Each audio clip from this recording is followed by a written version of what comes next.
Can you hear them? Yes. No? Okay. Oh, for shame. Here they come. Good afternoon and welcome to the 101st Annual Exhibition of Contemporary Art, Bridges, Mount Walls.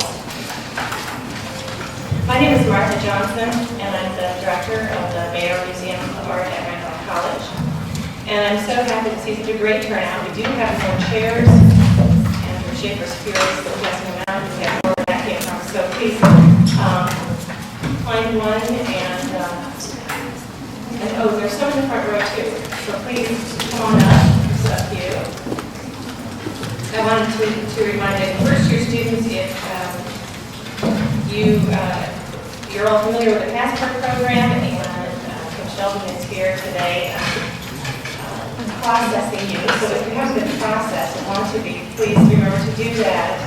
She's stationed out front in our reception area, so please see her if you want to get credit for the Passport program today.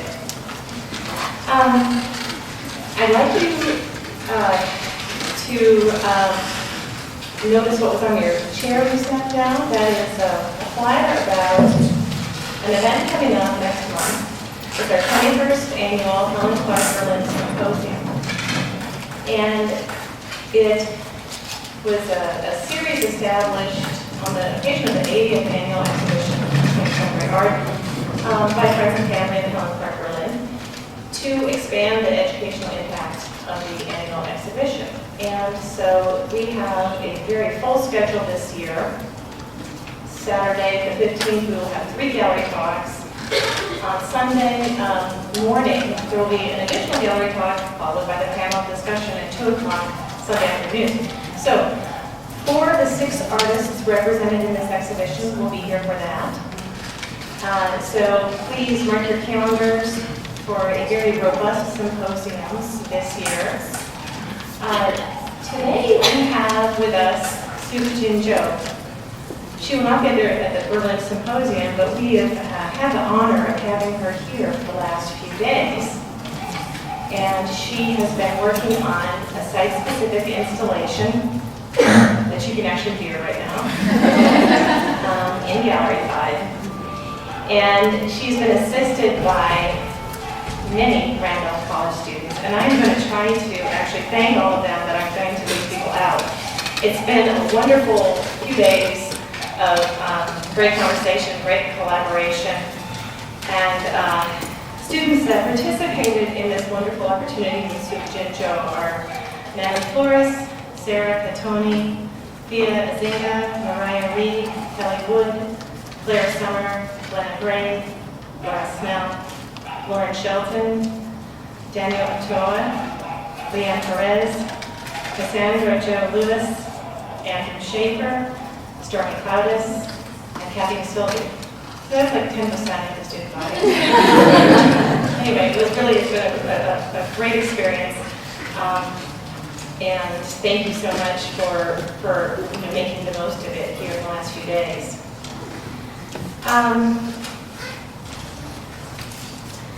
I want to remind everyone to please become a member of the museum if you haven't already.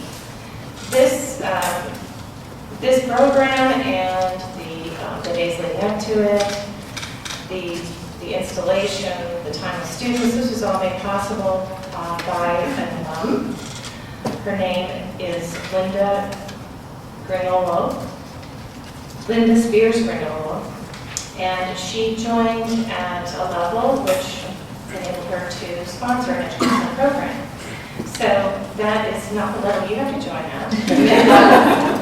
But this is the kind of thing that our members enable. And so she actually joined at a level called the Mary Frances Williams level, and she was a beloved educator and a client at the college for a few decades. And this particular alum and member said that she was a fantastic teacher and the reason why she majored in art history. So the gifts keep coming back. So we want to thank Linda for her generosity there.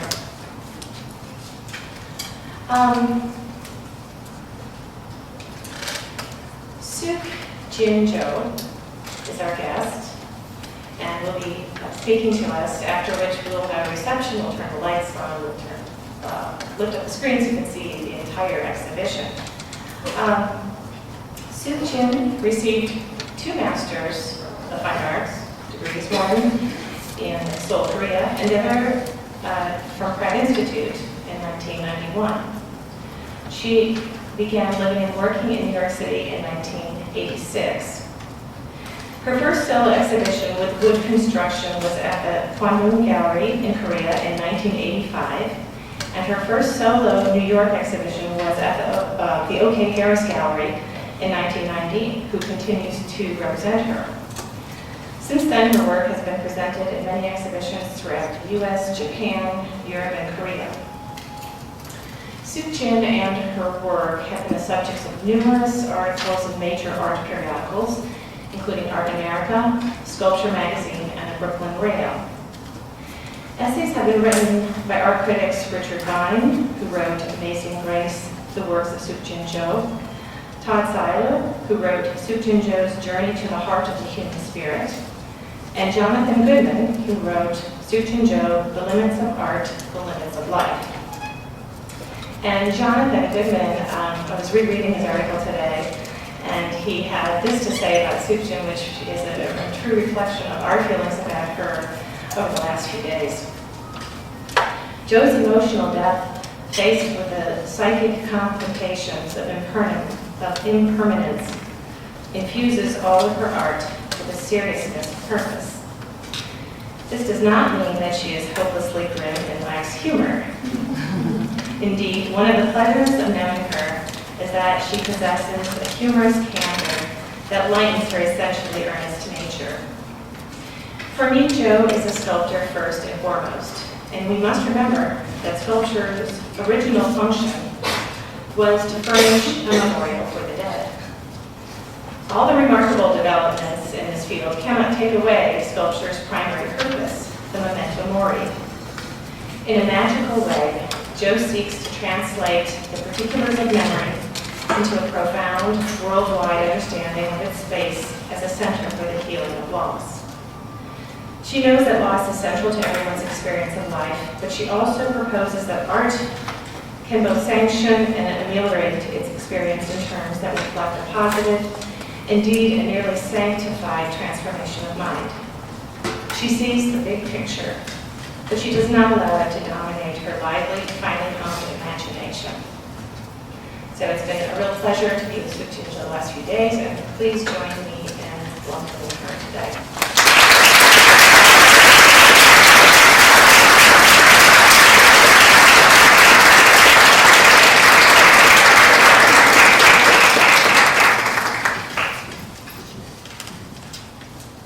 Thank you for having me.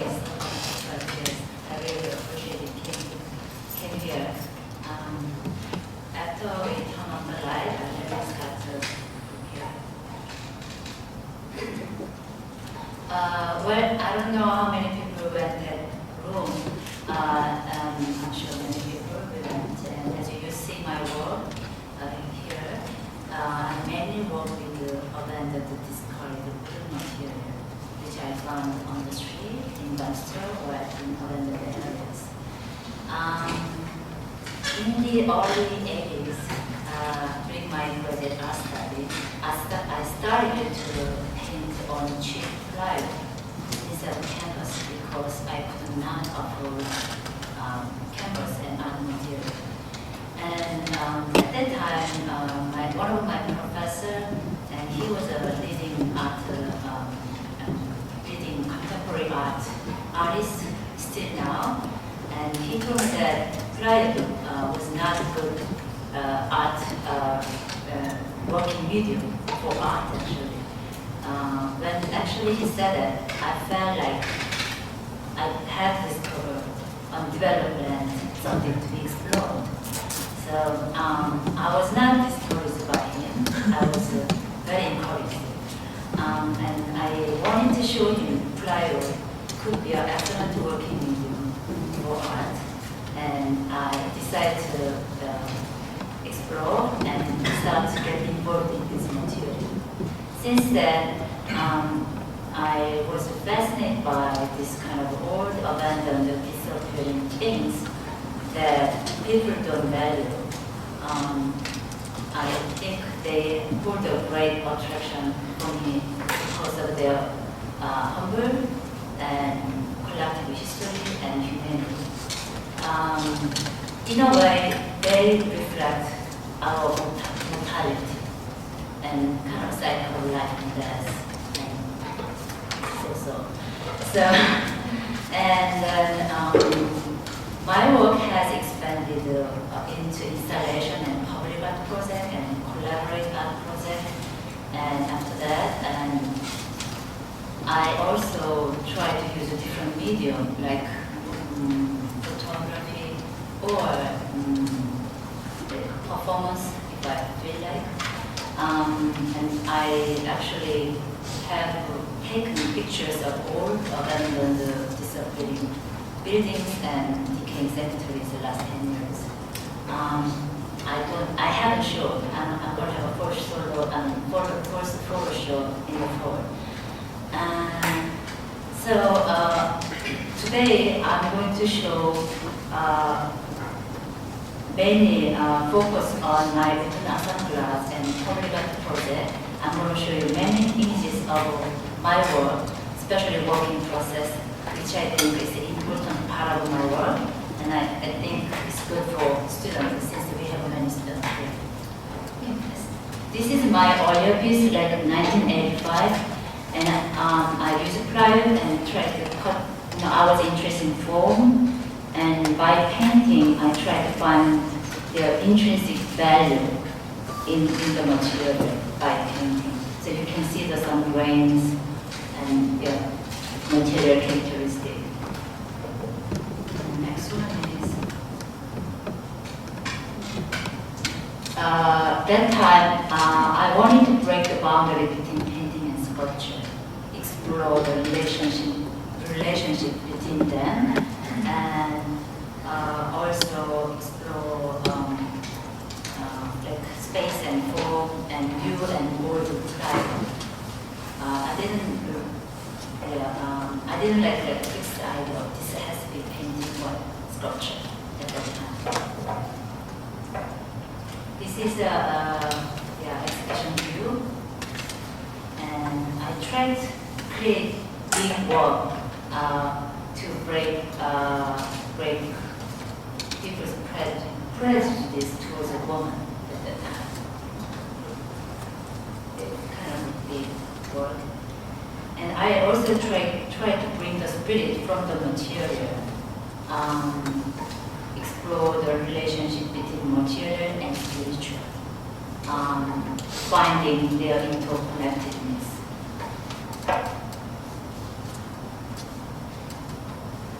I'm not sure how many people are familiar with Tao Te Ching, which is an Asian philosophy. They talk about interconnectedness between human beings to every object. So they're talking about like from inanimate objects, from any stone or whatever, human being, plant, animals. There's an interconnectedness. And I actually learned a lot from Tao Te Ching about understanding about the life and the world, so on. So you can see the, this. I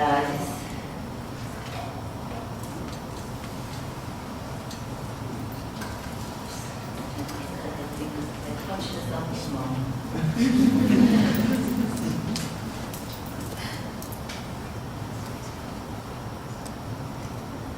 This is a part of installing entitled The Tombstone Landscape. It's 3 pieces together, and it's only one piece. It's about 18 feet long and 6 feet high. I was inspired by seeing enormous graveyard once. The cycle of life and death is kind of a continuous theme I try to explore. Next one is your work. Okay. Here, so you can see, and there are many layers. And all found objects, and I made a form and paint on that, and try to create a harmony in there. I usually follow my intuition instead of find a kind of principle. So I just try to find my intuition, try to develop my intuition to see how far I can go.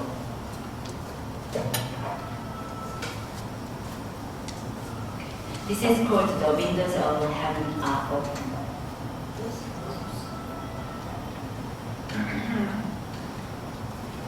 Just simple 5 frames and pictures.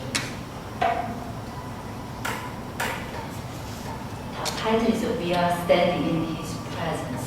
It's a kind of vertical walk. It's called Walk for Meditation. It was kind of my meditation, actually, while I did this work. I had a very hard time at that time, consistent financial problem in the early of my career. So it was my meditation. This is called the Zen garden. It's called the Zen garden.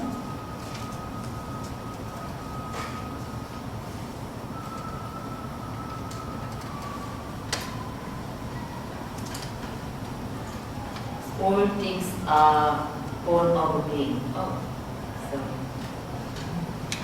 All things are born of being. This line came from the line from Tao Te Ching, as I mentioned before.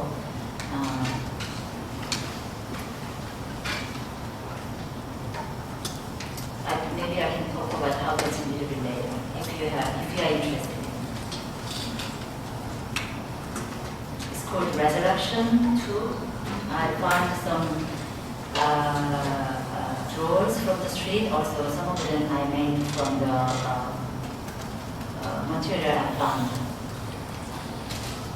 This is called Cathedral, Korean ex-boros. Ex-boro means, I'm not sure if familiar, is in Spanish, especially in Brazil. It is kind of a religious offering given to fulfill your vow. This one was inspired by my visit to the cathedral in Brazil. Especially for this work, I really want people to connect with the work. So I constructed 30-foot long hallway, and all the objects I found and I trained and painted found it in Korea, actually about 500 objects. They are all wood and hanging from the ceiling, and people hanging from the ceiling inside the wall. So there's a both ending was open, so when you get in, you are able to see and you can walk underneath it. It creates kind of intimate space, and people actually encounter, they kind of have a kind of shock, and that's what I wanted to people have experience.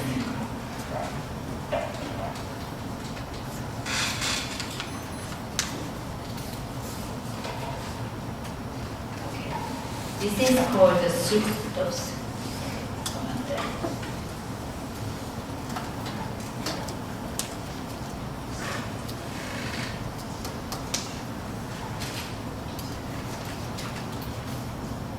This is called the Street of India.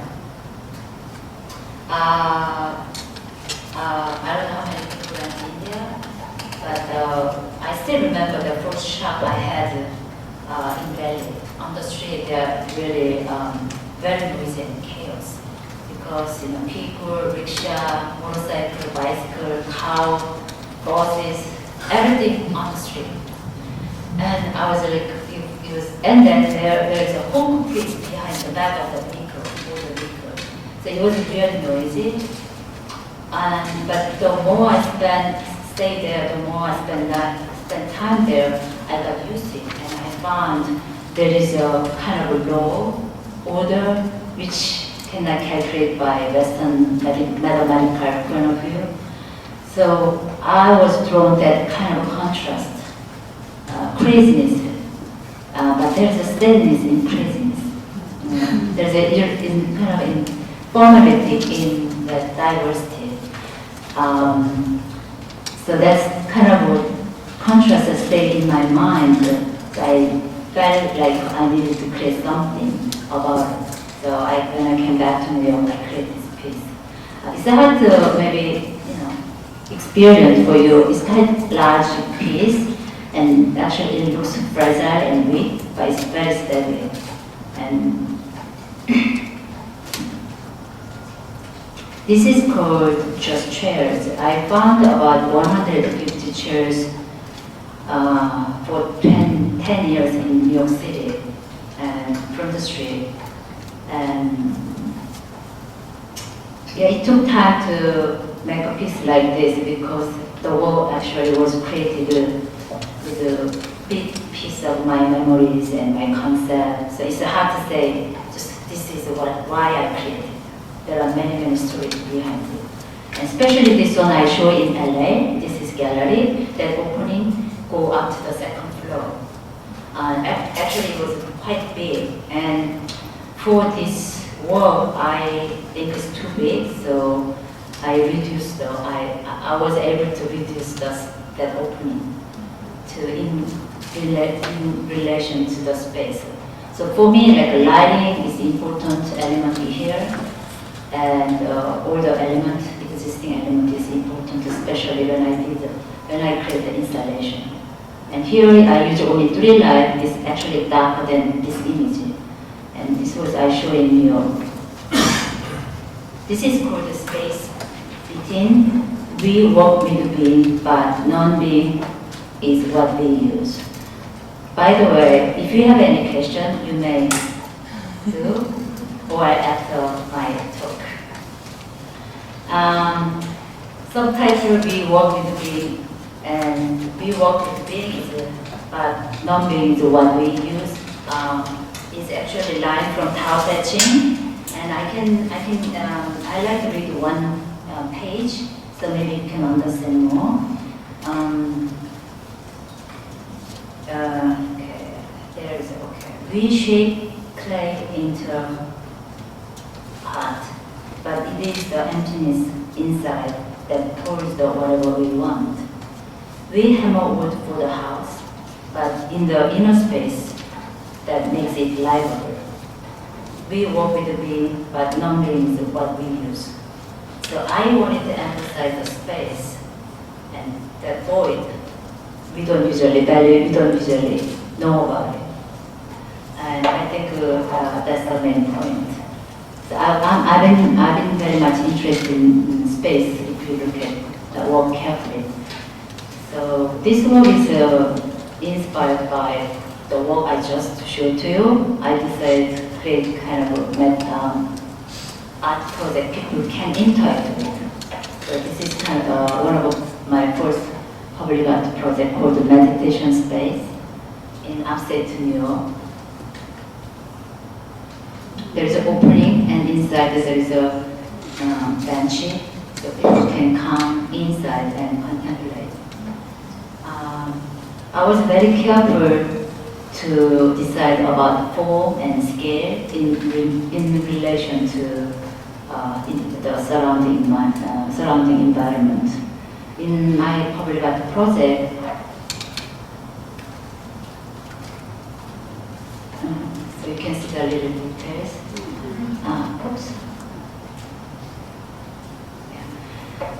In my public art project, I try to create the work that are in harmony with the environment and that many people can interact with and that can have a potential to lift people's spirit and mind. And many of our actually public art projects are site-specific and collaborative projects. To do that, I usually spend some time at the site to get a feeling of history or character of the site and think about how people can interact with it or what cultural influence I play. So all these factors that influence the conception of my work and form and material, the working process. And often I use marginalized and neglected site in the environment and transform them. This is called the 300 wishes. When I hung each object, I made a wish. So it's about 300. The 4 is not finished one actually. And inspired by the previous work, I designed a work that allowed me to collaborate with a student at the University of Texas in El Paso 2004. This is called the Wishing World. We are all in one. And I invite people to bring, contribute objects either found or handmade and to the installation and make a wish. Everybody has a wish, so it's either personal or also I ask them to for the world peace because at that time we were in the war with Iraq. So people were enthusiastic and everybody, many people brought material, everyday new objects showed up and the work changed continuously through the year, even after I left. So it was become a time process work. Is it interesting to you? I cannot see your face. Maybe you're sleeping. This is a tenement museum in New York City.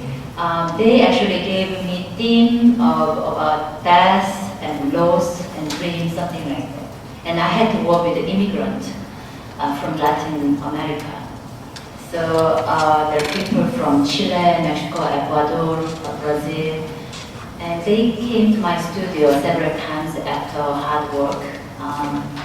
And during the workshop, we create the objects that convey our dreams and wishes.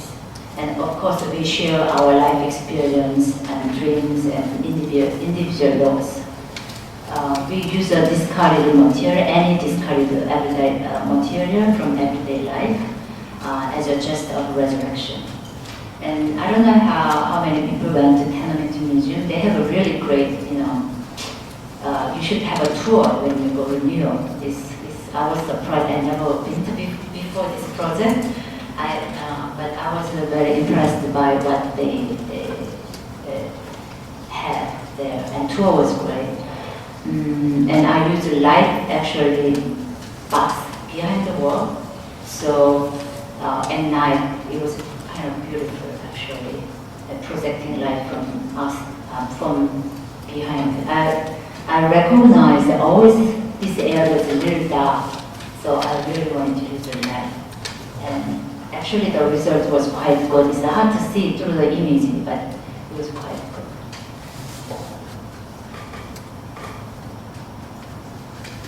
So you can see the little details. These are our student work, but they're all grown up actually.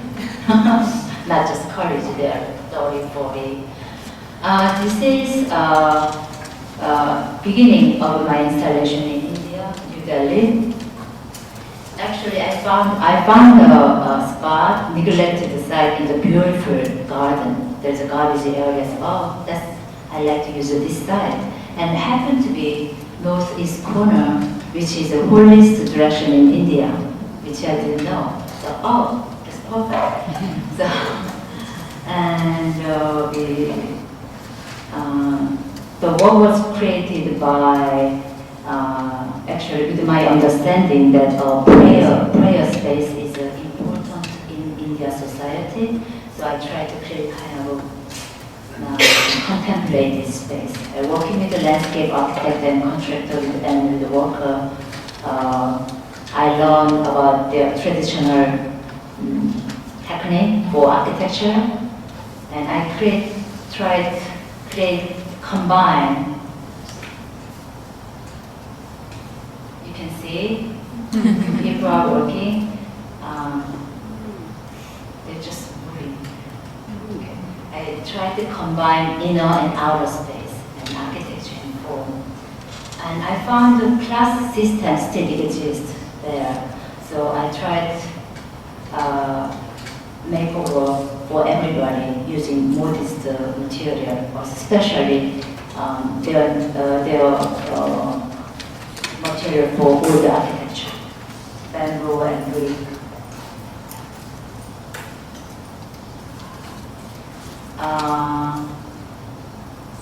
So the work was inspired by what I discovered from their culture, and I tried to return what I learned to the community.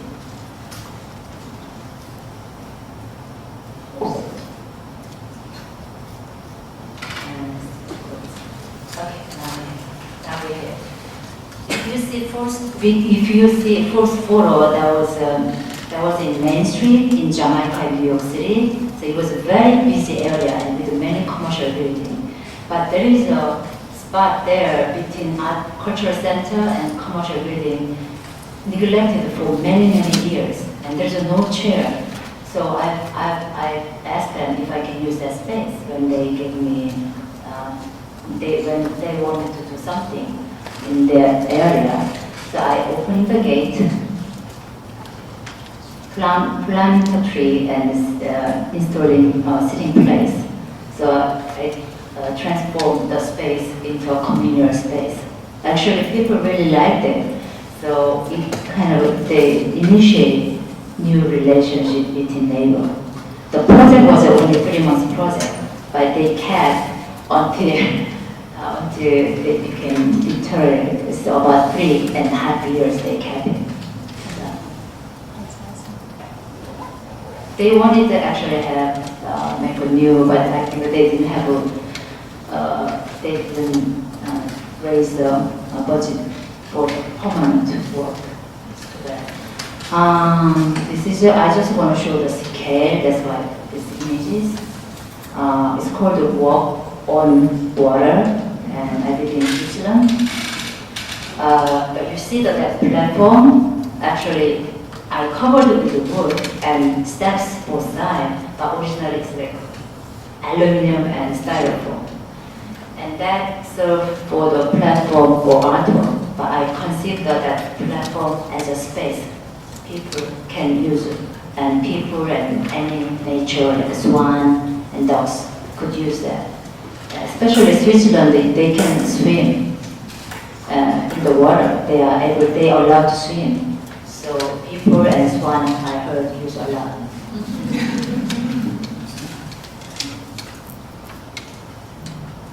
It's just a scale. I just want to share it. It's nice, right?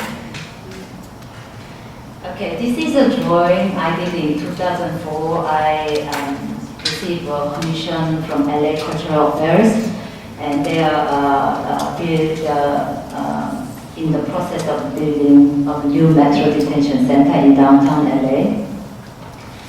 So it was a metro detention center. So it was a very controversial project between city planner, LAPD, and especially with the local community. With their Little Tokyo is right 2 blocks down, there's Little Tokyo.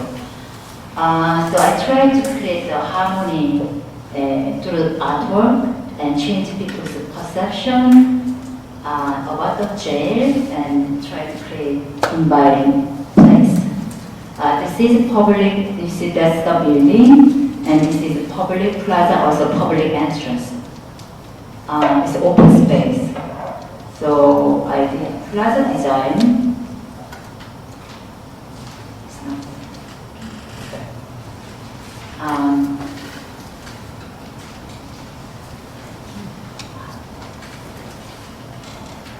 So the element is 9 cedar columns. That's a natural wood, about 500 and 800 years old, naturally dead wood. So I didn't cut the live wood. And so they are resurrected here. And there's a 108 bells.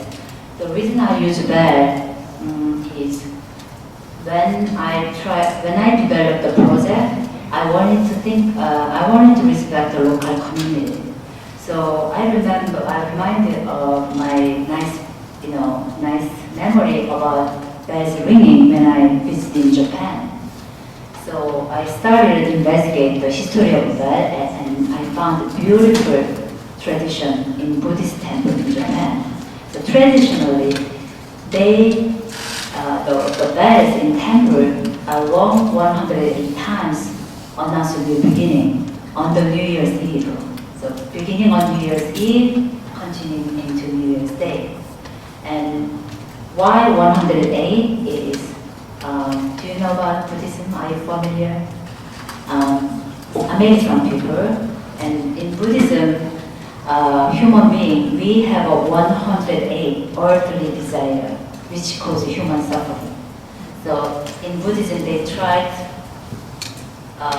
get rid of all the desire, then you will be at another level.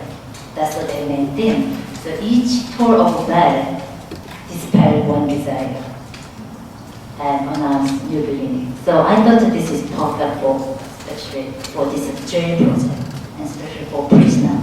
So that's what happened. That each bell actually looks same, and you can see people walk around. Each bell looks same, but the weight of each bell is different. So they make a different sounds by wind. There are some words contributed to by community, all good words actually, not the desire. Only is the peace. And some also this flow pattern was inspired by Zen garden in Japan. So we made a tool to make a pattern on concrete.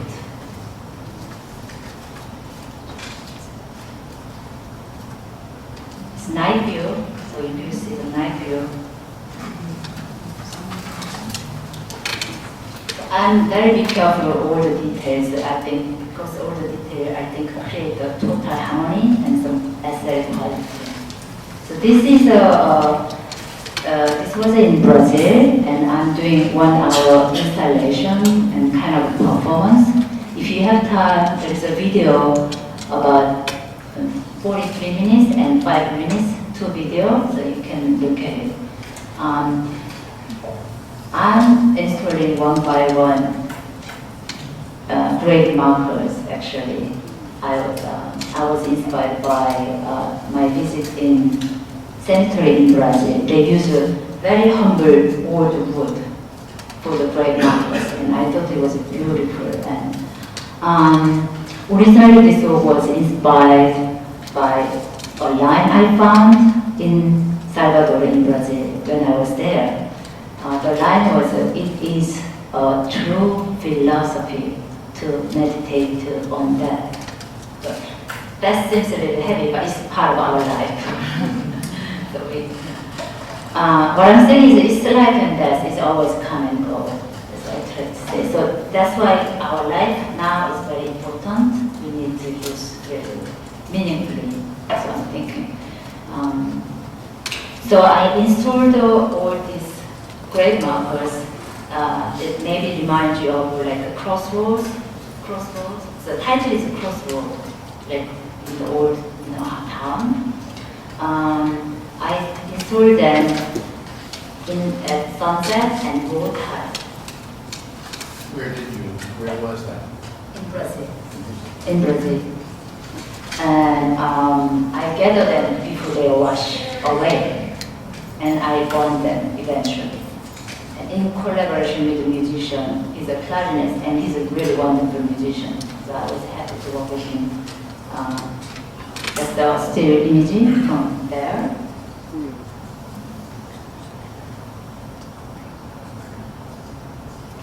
Yeah, I thought that the reason I chose this site because this is a kind of element site between sky, earth, and water.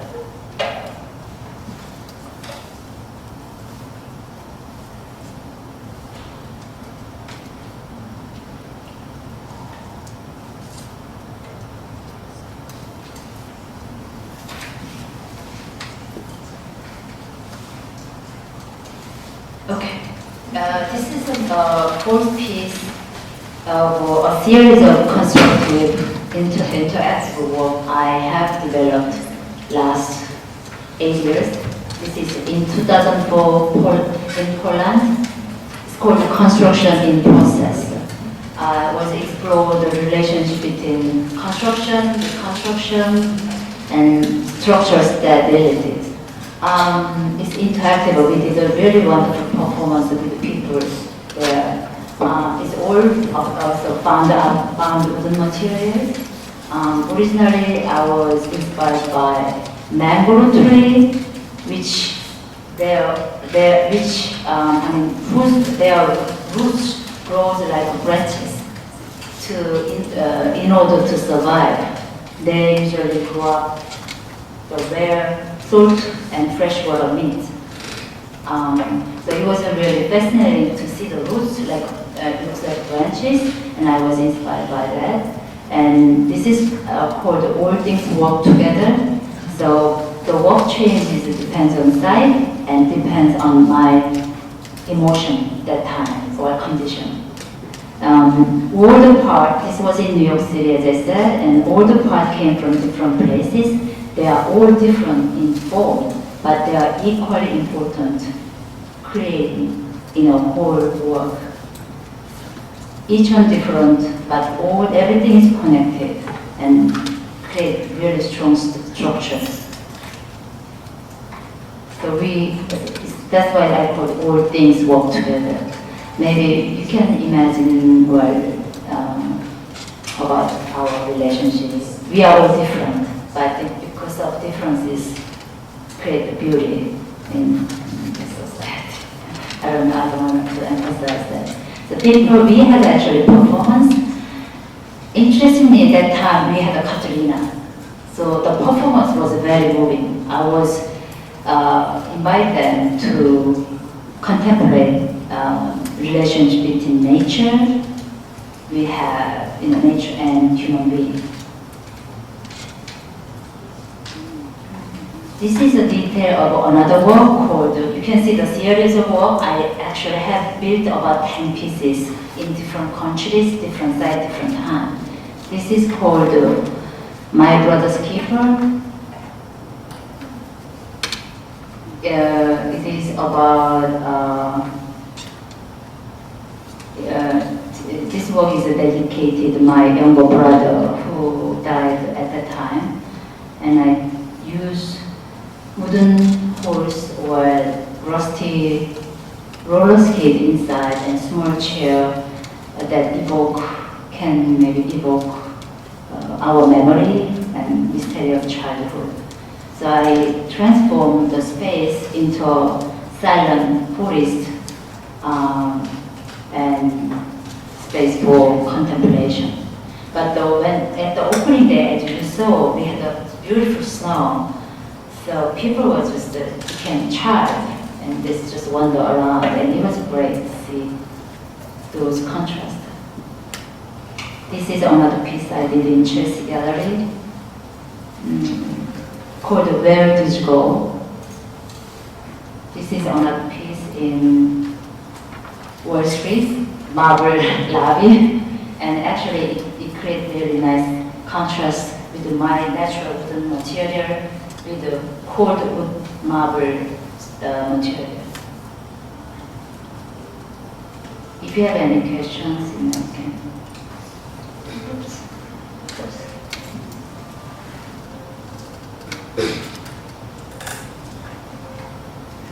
This is called, I just wanted to create the work to the unknown God, so it's called To the Unknown God. As of my last piece, but I happen to do 2 more pieces after this. This can be, art and public art project permanently. I hope I can get commission to do the real permanent project so people can interact with the work. This was a part of image of Huntington Museum, Virginia last year. I can show you just process how I did last year. About 3 weeks I stay and I start collect the material from there, and then you can just see crazy house.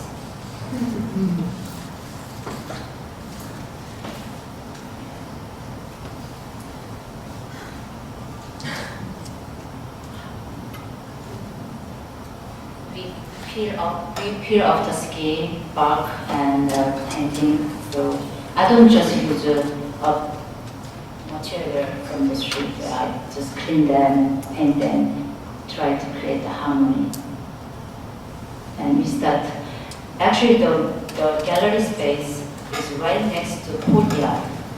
So I was inspired by their environment, their site. So I create a piece called the outside in, which is the outside in. I use courtyard and gallery. They are very connected.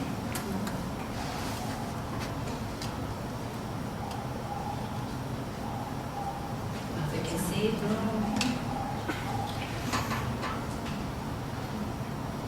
See a student from Ohio and from the Huntington University. There's a university.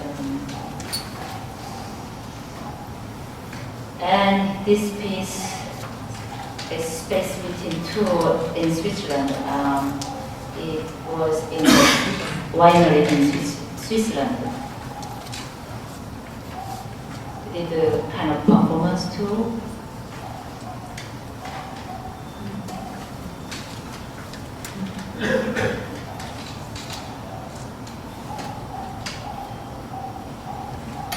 This is my first public work, outdoor work at the Socrates Sculpture Park 1999. The work was inspired by actually a dream I had, night dream. And I felt like I wanted to create a space for individual, but also everybody can go. It's called The Color of Life. And many people actually collaborate, work with me. Diverse group, like from structure engineer and architect, student, college student, also at-risk youth in Melbourne. So it was wonderful, and we did opening performance with the 3 musicians, and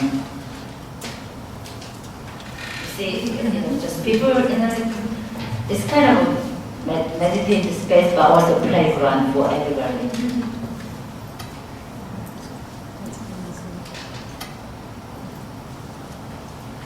Performance about celebrating life. I don't know how she got it. Okay, this is the last piece I'm going to show today. It's called Let's Go to School. And I was in Brazil residency 2001, and I was in the beautiful island called Itaparica. And they treat me very well, it's beautiful.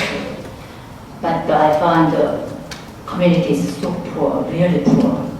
And I didn't have to do anything. I have no obligation to make my work. I have to just experience. But I felt like I wanted to do something for the community, and I walked around and I found the school. That's the main wall, and it's run down and washed out. And I felt this is the site. So we decided to make a collaboration with the student. So we found material from, beaches around there, chairs, broken brick, and different things, metal, piece of metal. And I used student drawings. I found some images from student drawing and make a mural. It's a relief. We have to chip the wall, and then fill it with using cement. We have to you can see the school is from like 9 years old to 22 years old. That they're all different age of students they study there. And you can see the images. The tree has the earrings.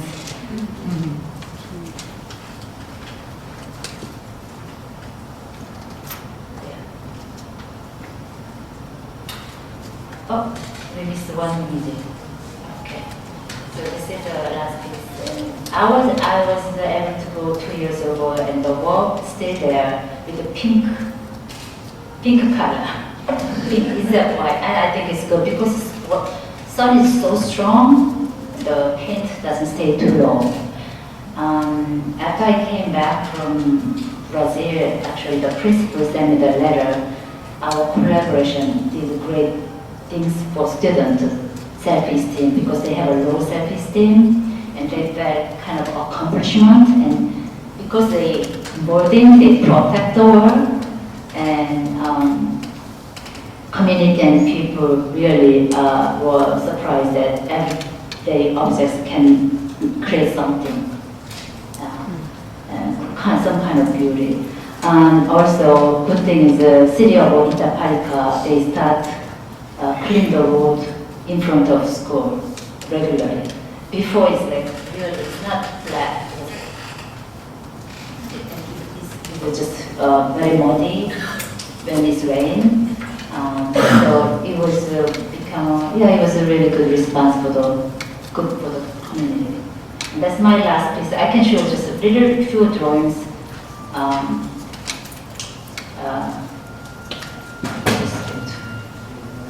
I'm thinking about space and structure at the same time. And when I didn't have a space, I didn't have a space for 1 year, long time ago, I started using paper and making some paper collage. So this is a kind of work for me. Okay? Thanks for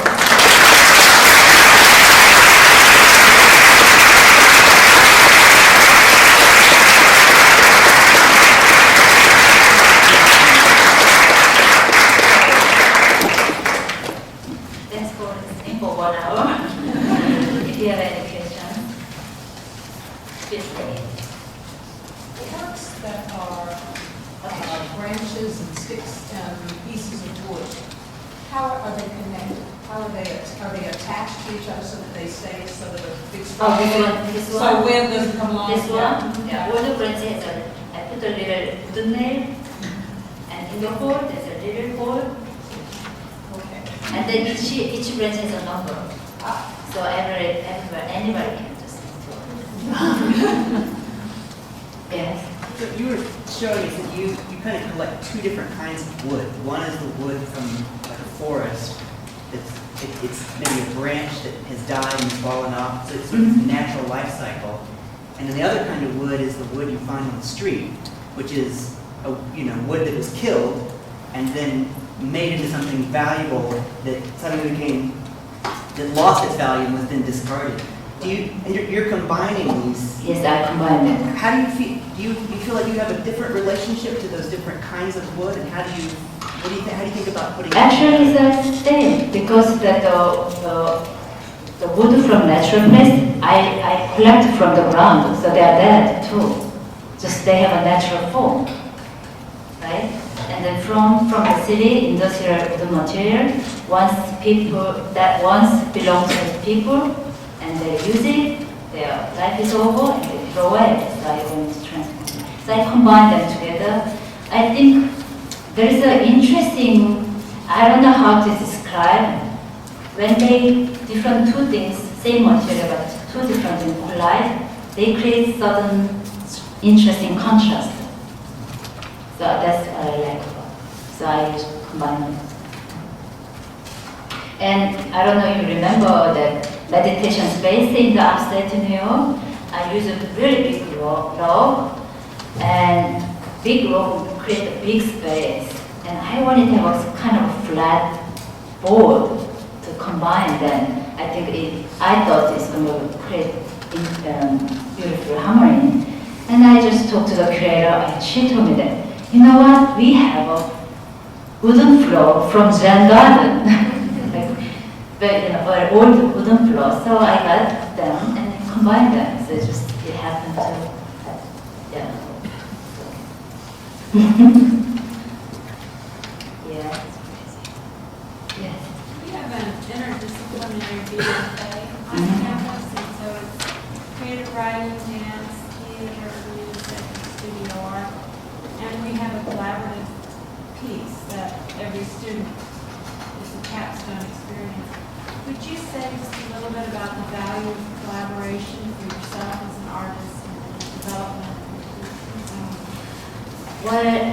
Well, I can say that in our society it's very individual. We don't really have a neighborhood in the city especially. and become very individual, become very materialistic. So when we work together, we share time together, and we work together. We try to adjust each other, and we learn each other, and also kind of create a sense of community in there while we are working. And I can tell you that, like, for example, last year when I did in Huntington, I have an assistant, but also I have volunteers on weekend. There was a doctor and also a school electrician. And after 2 days work, they told me that they really appreciate about opportunity because they learn really a lot between people also creating work. So because we use it in a way, we have to use creative ability. How can I say? That's another thing. Also, it's good to work. I mean, working together is not always successful, right? Sometimes we can hate each other. So we have to contribute. But when people come and try to work, they are willing to open. And I think they experience it. And I think it's good. Is there any student who want to talk about what you experience? I really enjoyed working. I agree. I think we did form community the whole time we were there, and we find out more about each other just by working and having lunch break together. And I think you just get to know people by sharing an experience like that, and then you can think of it again every time you see it. You're like, oh, I was part of that. I helped do that, and it sort of creates a sort of special bond with a lot of people. Right, and also I try to use their creative. Everybody has their own creativity, and I try to bring their creativity out. So I think that's exciting for them too, and it's good for me too. It's added kind of another dynamic elements in my work.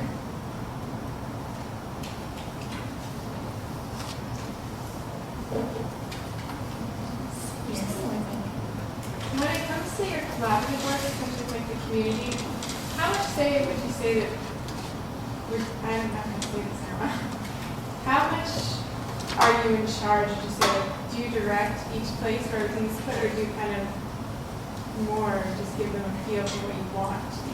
No, I have to direct, otherwise it's going to chaos. In the end, this is artwork. So I really wanted to complete the certain level aesthetic quality in terms of my point of my view. So that's very important. In the end, collaboration, the process. If work is not really good, I don't know. Yeah, because it's artwork. That's my thought.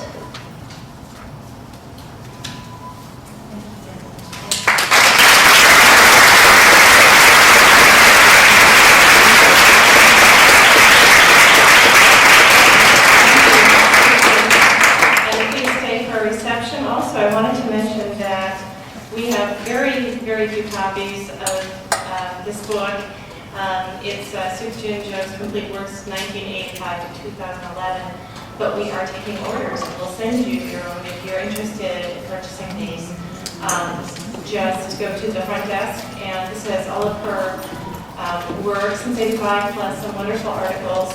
And we will priority mail it to you next week, so if you're interested in that. Also, I wanted to introduce Edgar Endress, who's standing back there. There he is. Hi, Edgar. He's one of the artists in the exhibition. He's also, he created the Shrine of the American Dream that you see back here, also with his collaborators, who two of them are here, Brooke Marcy. Can you stand up, please, Brooke? And Chris Rackley, right there. So they were partners in crime with Edgar on this wonderful piece. So please enjoy that. Enjoy the reception and enjoy frames. You can lie down underneath them and look up, but please don't tug on them to get back up. That'd be great. And thank you so much for coming.